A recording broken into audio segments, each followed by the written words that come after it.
మీరెప్పుడైనా ఇది నా వల్ల కాదు అని అనుకున్నారా?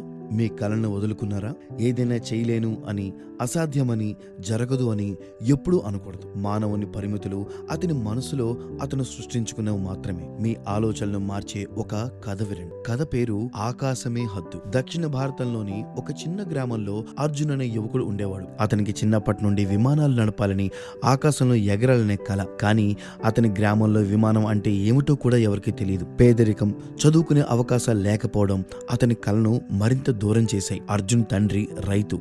అతను తన కొడుకు పెద్ద చదువులు చదవాలని, మంచి ఉద్యోగం చేయాలని కోరిక. కానీ ఆర్థిక పరిస్థితుల కారణంగా అది సాధ్యం కాలేదు. అర్జున్ తన తండ్రికి వ్యవసాయంలో సహాయం చేస్తూనే ఖాళీ సమయాల్లో పాత పుస్తకాల్లో విమానాల గురించి చదివేవాడు. విమానాలు చిత్రాలు గీస్తూ వాటి గురించి ఊహించుకుంటూ ఉండేవాడు. ఒకరోజు అర్జున్ గ్రామానికి దగ్గరలో ఒక విమానాశ్రయం నిర్మిస్తున్నారని తెలిసింది. అది వినగానే అతని కల మరింత బలపడ్డాయి. ఎలాగైనా ఆ విమానాశ్రయానికి వెళ్లాలని నిర్ణయించుకున్నాడు. కానీ అక్కడికి వెళ్లడానికి డబ్బులు లేవు. అర్జున్ తన తండ్రికి విషయం చెప్పి విమానాశ్రయానికి వెళ్లడానికి అనుమతి కోరాడు. మొదట్లో తండ్రి వద్దన్న కొడుకు పట్టుదల చూసి ఒప్పుకున్నాడు. అర్జున్ తన దగ్గరున్న కొద్దిపాటి డబ్బుతో విమానాశ్రయానికి బయలుదేరాడు. విమానాశ్రయానికి చేరుకున్న అర్జున్ అక్కడ విమానాలను చూసి ఆశ్చర్యపోయాడు. వాటిని దగ్గర నుండి చూడగానే అతని కలలు మరింత స్పష్టమయ్యాయి. కానీ విమానం నడపడానికి అనేది తనకు అసాధ్యమని కొందరు అన్నారు. నువ్వు చదువుకోలేదు, పేదవాడివి, నీ వల్ల కాదు అని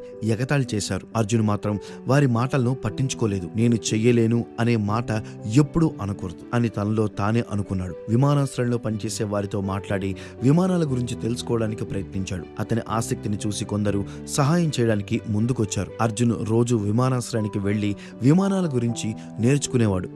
విమాన ఇంజన్లు, నియంత్రణ పరికరాలు, ఎయిర్ ట్రాఫిక్ కంట్రోల్ గురించి తెలుసుకున్నాడు.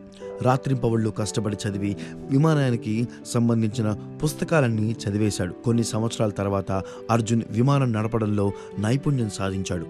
అతను విమానాశ్రయంలో పనిచేసే వారి సహాయం చేస్తూ తన నైపుణ్యాలను మెరుగుపరుచుకున్నాడు. అతని పట్టుదల, నైపుణ్యం చూసి విమానాశ్రయ అధికారులు అతనికి విమానం నడిపే అవకాశం ఇచ్చారు. అర్జున్ తన మొదట విమానాన్ని నడిపినప్పుడు అతని కల నిజమైంది. ఆకాశంలో ఎగురుతున్నప్పుడు అతను తన జీవితంలో ఎదుర్కొన్న కష్టాలన్నింటినీ మర్చిపోయాడు. తన మనస్సులో ఉన్న పరిమితులను అధిగమించి తన కలను నిజం చేసుకున్నాడు. అర్జున్ గొప్ప పైలట్ అయ్యాడు. తను తన గ్రామానికి తిరిగి వచ్చి అక్కడ పిల్లలకు విమానాల గురించి చెప్పాడు. మీరేదైనా చేయగలరు, మీ కలని ఎప్పుడూ వదులుకోవద్దు అని వారికి స్ఫూర్తినిచ్చాడు. అర్జున్ జీవితం మనకు ఒక ముఖ్యమైన పాఠం నేర్పుతుంది. మన మనసులో మనం సృష్టించుకున్న పరిమితులను దాటి దృఢ సంకల్పాన్ని ప్రయత్నిస్తే ఏదైనా సాధించవచ్చు. నేను చెయ్యలేను అనే మాట ఎప్పుడూ అనకూడదు. మన సామర్థ్యం మన ఆలోచనల కంటే ఎంతో గొప్పది.